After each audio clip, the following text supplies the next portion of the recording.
Welcome back to the Deliberate Leaders Podcast. I am your host, Allison Dunn, executive coach and founder of the podcast. I am super excited to introduce our guest today. We have with us Michael King. He is the founder and CEO of Teams.Coach LLC. He is an executive and business leadership coach. His proclaimed superpower is the unique ability to combine critical thinking and a sense of humor to create systems, strategies, structures necessary to navigate business growth and change. I am very pleased to have you here with us today, Michael. Thank you for joining us. Thank you for having me. This is going to be a blast. So thank you so much. You bet. So kick this off with a deliberate conversation. What is your number one leadership tip for our listeners?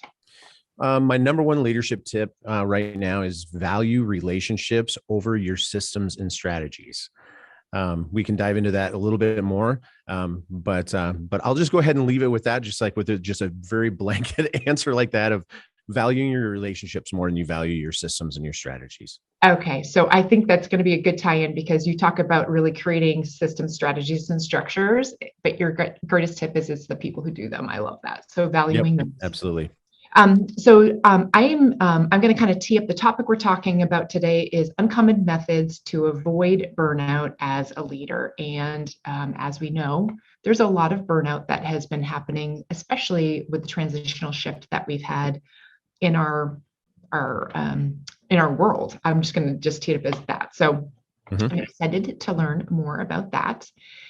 So how did you get where you are today? I started out probably a little bit more of an unconventional journey of the executive coaching process. I have been coaching leaders for a couple decades now, but my journey started off in the pastoral world. So I was a creative arts and worship pastor, became an executive pastor for the last couple decades. And probably, I would say over the last 10 years, my influence started to reach outside the walls of the local church, started coaching some other churches and some other church leaders, but then all of a sudden some big brands started to get incorporated into my coaching practice. And the things that I valued the most about creating healthy team structure internally inside the church, I decided I was going to educate myself a little bit more to try to figure out how can I expand that impact outside the church. And I feel like I found my best place outside of the local church. So the roadmap from everywhere, from being a recording artist to executive pastor to selling Toyota cars for a season, finishing out my master's, and now I've owned a company for 5 years and we're growing. So. That's fantastic. I feel like when we can marry two things that work well together, where I feel like coaching is just very advisory, just a trusted advisor, I feel like those are a good compatibility. So that's fantastic. What would be your best piece of advice that you'd give a business owner? The best piece of advice I would give a business owner would be to listen intently and try not to get distracted by things that aren't your thing. I think, I know one of the things that we kind of deal with quite a bit with the clients that we serve with is that in a competitive marketplace, you're going to consistently consistently get pulled into a world in which you're compared to everything else around you. So knowing what's yours and what's not yours is one of the best things that you can clearly identify and just to stay true to. I think there's just way too many things going on right now and way too many options. So having trusted advisors, listening clearly and making sure that you're committing to the things that are yours and not trying to have things that aren't yours is a really big issue right now. What would in coaching, and I'm sure you do as well, you can identify that moment. What would be things that you would help people identify as triggers where they are taking on things that aren't theirs to own? Great question. As a CEO or an entrepreneur, everybody kind of feels the pressure of being the visionary of their organization. And being a visionary within your organization has implications to it on the pros and the cons of that. And one of the things that you just really need to be careful of is making sure that your vision is really clear, because as you're trying new things and as you're dreaming bigger dreams, a lot of times we find out the things that we do best or finding out the things that don't work. Does that make sense? Yes. So in that journey, desperate leaders end up reaching for things that they shouldn't be reaching for, or they're reaching for things that they saw somebody else doing that doesn't necessarily fit into their brand or even their value systems or even the products or services that they do provide. And so by being a visionary, it's like you have to do it. You have to be a visionary within your organization, but it has to be clear. It has to be focused. And so I would say that that's something where I've seen that. I'm actually working with a couple of clients right now that they've gotten themselves into just a little bit of a mess because they diversified a little bit too much and they've gotten themselves off center from the things that they were supposed to be doing in the first place. Good advice. Kind of on the same idea of that, what is some of the biggest mistakes that you're seeing leaders making? Right now, I would say, when we talked about originally that first question that we talked about, valuing your people over your systems and strategy. When the heat is on and when the pressure's up, you really find out what you're made of as a leader. And I think one of those things is if you can, being committed to raising the emotional intelligence of your organization and being emotionally and psychologically committed to your team and making sure that you as a leader are 100% committed to bringing out the best version of the people that you lead, the people that you serve. The biggest mistake I see is that when the pressure's on, you start looking at KPIs. And the KPIs, depending on what they are, they could be anywhere from cash flow issues to certain goals that you establish. But behind every single number is a person, and every single person matters. So making sure that we just don't lose sight of that in the middle of that. I tell quite a few of my clients this all the time, is that sometimes, and more than not, actually, we don't really necessarily always get to choose the people that we get to work with. So understanding the value of human capital and making sure that we get people into the right seats is so important. And knowing that you just shared the idea of the human capital being such a critical component, have you recognized that at least over the last 2 years, as businesses needed to make accommodations and shifts for being, working from home and whatnot, what are some of the key things that you've seen businesses be able to do to effectively maximize human capital while also, doing the things, getting the KPIs, doing the part of the business that needs to get done? There's this very interesting dichotomy that's happening right now. Excuse me, you see it in what we do as executive coaches, but all of a sudden it's 2020, 2019 or whatever. And we're right at the very beginning of this COVID thing. Right. And now all of a sudden somebody went and they threw a switch on the wall, and we realized we have to be a digital organization at the exact same time that we have to be a brick and mortar organization. So when answering your question regarding that, I would just say that probably one of the biggest things that stands out is that you are no longer an organization that you just have to think through a singularity. It's, if you're a retail location or whether you're running an online business, you actually now have two different, you have one singular business, but you have two different presences. And I think that is very important to notice, is that your digital organization or your remote organization actually requires completely different systems and structures and processes in order for it to work than it did before.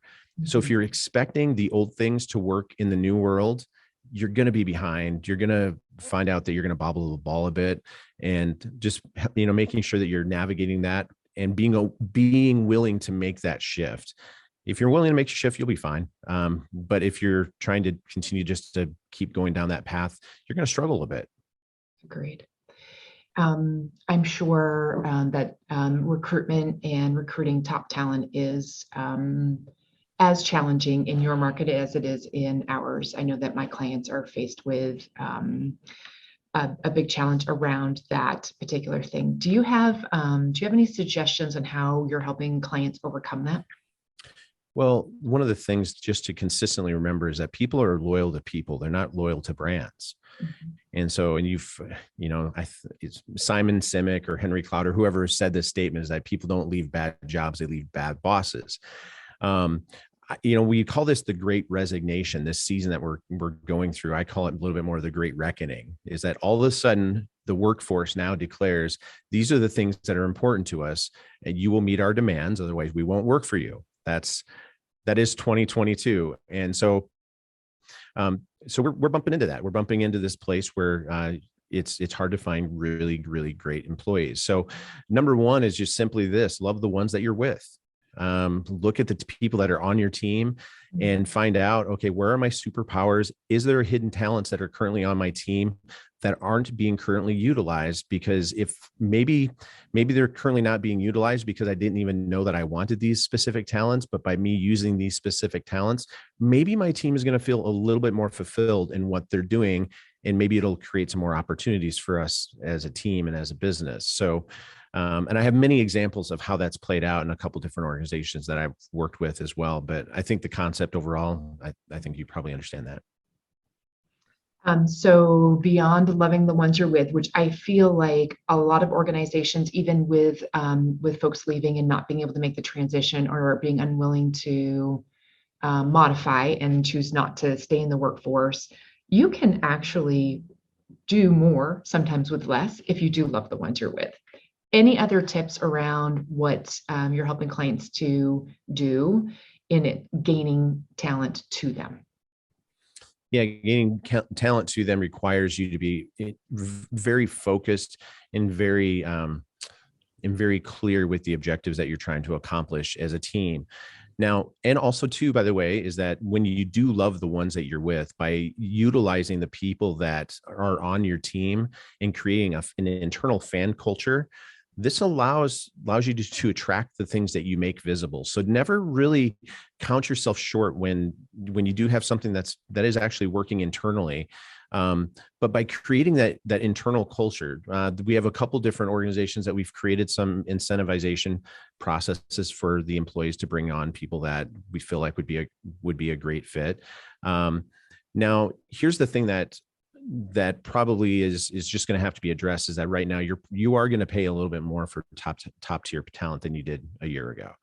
And if you're trying to hold on and get bigger results by thinking the way that you did 2 years ago, you're probably going to have a little bit of struggle. So if you're willing to think about it a little bit differently, maybe you have to adjust your scope of your vision just a little bit for a season.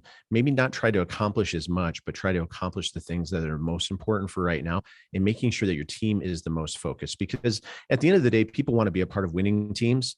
And when you're a part of a winning team, that will attract as well. So loving the ones you're with, clear vision, clear focus, and making sure that you're not spread too thin in what your team spread too thin where your team's going to get burnt out in the process. Good tips. Michael, if you had a crystal ball, a lot about leadership, effective leadership has changed over the last decade. What do you think those changes have been? And then what do you think leaders need to be thinking about going forward? Well, we kind of started off talking about this whole idea of emotional intelligence. And I think that when it comes to emotional intelligence, it's probably going to be one of the most important topics that we discuss over the next couple decades within the workspace. Burnout is also going to be something that is going to be incredibly important for us to be consistently talking about over the next few decades. So what I'll say with that is going back in time and then looking through the crystal ball, what we're finding out is that the things that we're hearing from our teams about how they feel about us as leaders is the most valuable pieces of data that we can actually have. So if you are in an environment where you're doing 360-degree reviews and you're only doing them once or twice a year, you have to be able to come to the realization that you're probably only checking boxes, and the data that you're getting now from those two times a year checkpoints, it's probably more compromised data than it is accurate data. Does that make sense? That makes perfect sense. So how often would you suggest doing that type of feedback loop? Yeah, I'm glad that you asked that. So in our T.E.A.M.S methodology that we actually do with our leaders, and I do have a free worksheet and resource, kind of like an EOS system for people that would like to have that. But we actually build it into where we record data on a weekly basis with our top tier leaders. And We make it accessible. The reason why we do that is because we want the most honest and the most safe feedback possible. So when people expect it and they know that it's anticipated and they know that their feedback's going to matter, then they'll actually give you some important feedback. Now, the key that we found on this is creating environments which people can give the feedback, but knowing that they don't have to go into a bunch of detail or justification as far as why they feel something, but they can just literally just turn on the blinker so they can get a little bit of attention. And hopefully that will force the leader to ask the right questions. Fantastic. I fully endorse, listeners, if you don't utilize a feedback loop system inside of your business, it is so incredibly critical. So let's say, I also recognize that certain organizations don't and choose not to do that. So with that kind of a lens in mind, what would you say are the top things that every leader can do to improve their leadership skills, regardless of direct feedback and regardless of their current skills and abilities? I think teachability and being committed to lifelong learning is absolutely key, especially if you're in higher levels of leadership. You may not have a feedback mechanism built within your team. Just in my personal experience of working with teams, those teams that don't have feedback mechanisms at some level or at some cadence typically are sending the wrong message to the people that serve on those teams. And so you have to be really careful about the justification of why you're not doing that in the first place. But making resources available for team, making sure that you're championing some sort of community and championing some sort of resource available for your team to be able to consistently commit to lifelong learning and advancing their skills within their space. And also too, if it's not clear within your leadership pipeline as far as how people can get to the next tier of engagement, promotional opportunities, bigger opportunities for more responsibility, figure out ways to make those things visible and make it clear. The highest levels of leaders or the top tier talent that we've worked with, we found is that they're always looking. It's not necessarily a stair step mentality, but it's more of an amplification mentality. Is that they want to get in your organization and they want to make the biggest difference. And that sometimes people have a rough time making the biggest difference if they don't know where the road's going to end.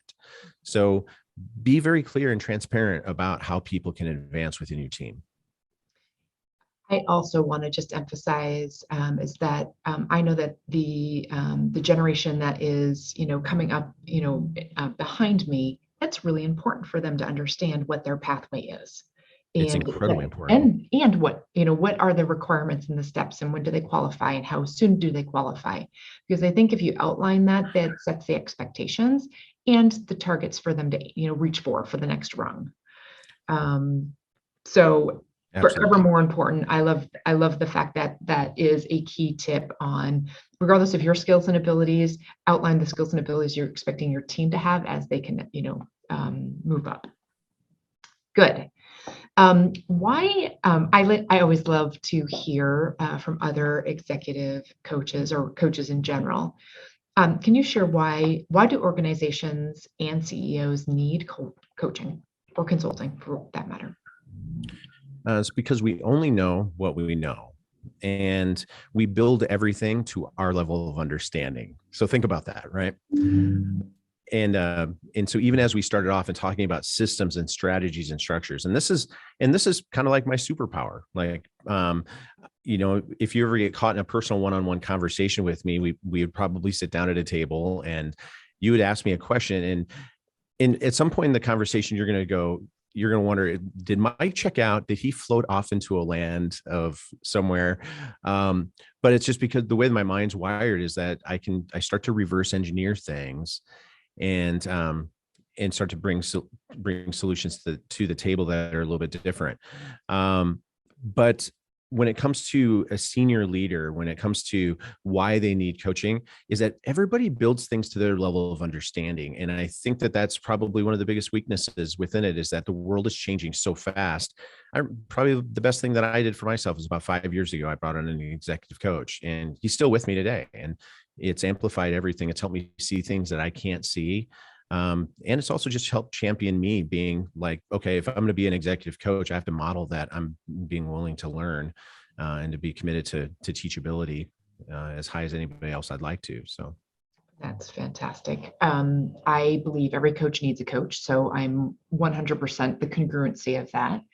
Um, would you mind if I asked you, without, giving too much kudos to your coach, what are some of the things that have been transformational in the way that you think that has elevated, you to be able to have that perspective and that synergy, and two brains are better than one? yeah, mindset without a shadow of a doubt. And my story was getting into coaching, and my transition out of full-time ministry into the executive coaching space was an incredibly painful one.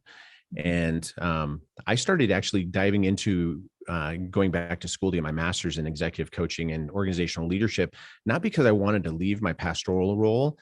I just knew that something was really, really off internally with the team that I was a part of. And I just, maybe it's a little bit of self-deprecation, but I always assume that I'm the problem, right? And so that's why I did that. And then along the way, as I transitioned out of that role and went into executive coaching, there were some significant things that I had to shift about my mindset, how I viewed myself, how I viewed the world, my potential. And I will tell you that was a catalyst for that impacted of every single life that I coach. And so I highly suggest that somebody would look into that. That's fantastic. I have formulas and like things that some of my go-to trainings. It's sort of the baseline of where I address either mindset or growth and change. Do you have any special formulas that you use that you have a go-to? I know it's kind of just an off-the-cuff question. I love formulas. This isn't necessarily from my coach, but one of the things that I will say, just basic leadership systems, and just influences. So like the things that our influences and our outputs. So when we think about it, even for you, you are the sum of the five loudest voices, the sum average of the five loudest voices in your life. And so we've heard that before. And so what are the things that we're hearing? Are we actually controlling the inputs? Because here's how this kind of works, is just the things that we hear determine the things that we think about. The things that we think about determine how we feel, and the things that we feel determine most of our behaviors and some of our decisions that we make. And that in itself, consistently, it helps me just get ahead of the curve a bit, making sure that I'm personally responsible for the type of inputs and influences that are in my life. I've had to strategically place the right people in one of those five seats. So if I want to be a better dad, I'm going to go ahead and put a great dad in one of those five seats. If I want to be great with my finances, I'm going to put a really good financial advisor in one of those five seats. But the type of energy that's coming in from these five loudest voices, it's been just a really significant game changer in my posture, in how I think, how I lead. So if that's helpful for anybody, man, I hope that lands. Absolutely. We talk about it a lot here at Deliberate Directions, and I 100% agree. And I appreciate you sharing the formula of the inputs creates the outputs. And so what are you allowing as the inputs into your world? So fantastic. Michael, what is the best way for listeners to contact or follow you? Yeah, absolutely. So I do something that's just a little bit different, is that if you have a specific question, so now